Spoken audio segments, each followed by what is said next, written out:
அவிய சொல்றதெல்லாம் இருக்கட்டும், முதல்ல நீ என்ன சொல்ல வர அதை சொல்லு. மூத்த பொண்ணா இருந்த பரமுவோட அம்மா அவங்க நினைச்சது ஆசைப்பட்டது எல்லாமே கிடைச்சும் இருக்கும் நடந்தும் இருக்கும். எப்ப வரைக்கும்னா சிவராமன் வர வரைக்கும். பெத்தவங்க மட்டும் இல்ல மத்த எல்லாத்தோட மொத்த அன்பும் இவங்க ஒருத்தங்களுக்கே கிடைச்சிருக்கும்.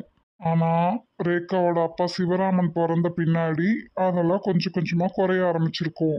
அதுக்கப்புறம் சொல்லவே வேண்டாம். பார்வோட அம்மா ராதிகா அவங்க பிறந்த பின்னாடி இவங்க ரெண்டு பேர்த்தையும் விட்டுட்டு அவங்கள மட்டுமே கவனிக்க ஆரம்பிச்சிருப்பாங்க. அதான் அவங்க பாட்டியே சொன்னாங்க.